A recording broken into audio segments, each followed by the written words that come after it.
دیگه کم کم داره فصل جدید شروع میشه و باید با سریال های کمدی رمانتیک تابستون خداحافظی کنیم، چون یه عالم سریال های باحال در انتظارمونه. اما اگه میخوایم بدونید جریان این سریال ها چی و کیا توش بازی میکنن، چنل ما رو سابسکرایب کنید و تا آخر ویدیو با ما همراه باشین. شماره 1، فصل 5 سریال سیب ممنوعه. دیگه همه این سریال رو میشناسیم و با بازیگراش آشنا هستیم.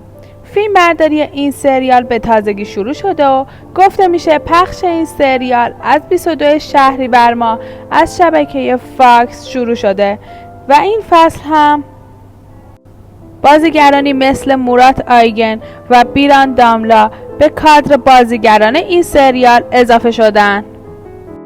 شماره 2، سریال دختر مردم. شبکه فاکس قراره توی این فصل بترکونه و یکی دیگه از سریال های باحال اون سریال دختر مردمه که به زودی از این شبکه پخش میشه. در این سریال سودا ارگینجی و اسماعیل اگ شاشماز نقش آفرینی میکنند و داستان این سریال هم روایت دختریه که از بچگی یتیم شده. شماره 3، فصل 2 سریال کوه دل. این سریال عاشقانه درباره 3 پسرعموئه که توی یه روستایی زندگی میکنند و توی اون روستا کوهی به اسم کوه دل وجود داره و هر بار دل عاشق شکسته بشه صخره‌ای از دل کوه جدا میشه. فصل 2 این سریال از 20 شهریور از شبکه TRT1 شروع میشه. شماره 4، سریال سرزمین‌های بیقانون. سریال سرزمین‌های بیقانون که قراره به زودی از شبکه فاکس تیوی پخش بشه هنوز نیامده، کلی طرفدار پیدا کرده. خب معلومه، چون توی این سریال زیبا بازیگرانی مثل اسرا بیلگیج و میری دانر بازی میکنند. داستان این سریال که در سال 1940 اتفاق میفته درباره درگیری های کارگران معدن با رئیس خودشونه که با داستان عشق غیر ممکن، یعنی دختر رئیس با یکی از کارگران معدن به اسم داوود بدجوری گره خورده. شماره 5، سریال یکی از ما. سریال یکی از ما داستان عشق آدم و حوا رو روایت میکنه که آدم‌های 2 دوره متفاوتن که سرنوشت اونا رو سر راه هم قرار میده، اما این زوج برای رسیدن به هم با مانع زیادی روبرو میشند و قرار این سریال به زودی از شو تیوی پخش بشه. شماره 6، سریال دروغگو. این سریال که یه سریال بریتانیایی به اسم دروغگو برگرفته شده قراره در ماه سپتامبر از شو تیوی پخش بشه.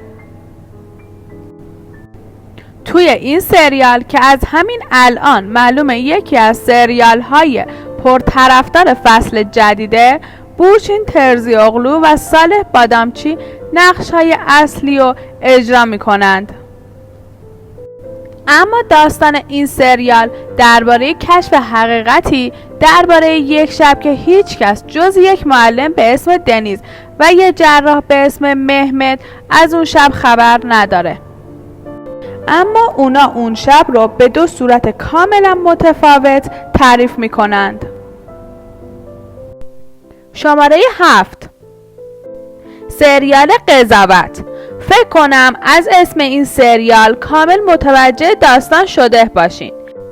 این سریال که قراره در فصل جدید از کانال دی پخش بشه داستان یک دادستان و وکیلی رو روایت میکنه که پرونده قتل اونا رو سر راه هم قرار میده و در این سریال تاثیرگذار کان اورگانچی اغلو و پینار دنیز نقش های اصلی رو به عهده دارن.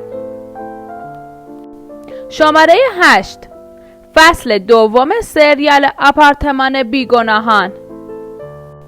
فصل دوم این سریال پربیننده قراره از اواخر شهریور ماه یا اوایل مهر ماه از شبکه TRT1 شروع بشه.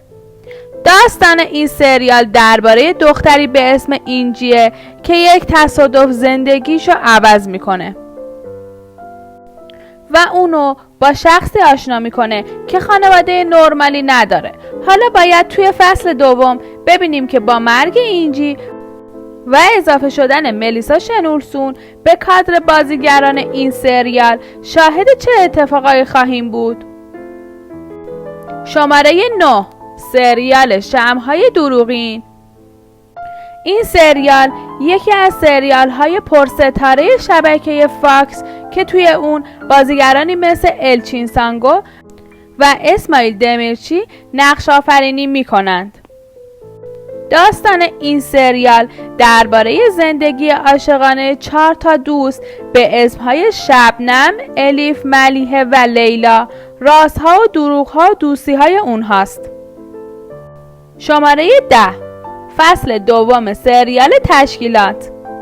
این سریال اکشن شبکه TRT1 با بازی دنیز بایسال در مورد زندگی خصوصی و تجربه‌های دشوار یک تیم ویژه است که توی سازمان اطلاعات ملی مشغول به کار هستند.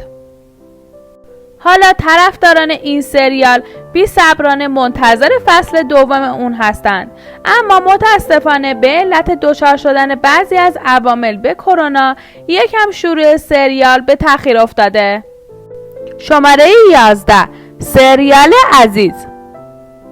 یکی از سریال هایی که خیلی ها بی‌صبرانه منتظر شروع اون هستند سریال عزیز نام داره که قراره از ماه اکتبر از شبکه شو تیوی پخش بشه. توی این سریال جذاب مراد ایلدیریم نقش اصلی رو بازی میکنه و داستان این سریال که مخاطبا رو با خودش به سال 1930 میبره در مورد مردیه که باعث مرگ یه سرباز فرانسوی میشه و در نتیجه عشق و خونه پدریشو رها میکنه و فرار میکنه، اما وقتی سالهای بعد برمیگرده با چیزهای متفاوتی روبرو میشه. شماره 12، فصل دوم سریال آخرین تابستان. فیلم برداری فصل دوم این سریال که از شبکه فاکس پخش میشه به تازگی شروع شده و یک بازیگر خفن به جمع بازیگرای اون اضافه شده و اون کسی نیست جز بیرج آکالای. مرسی که تا آخر ویدیو با ما همراه بودین.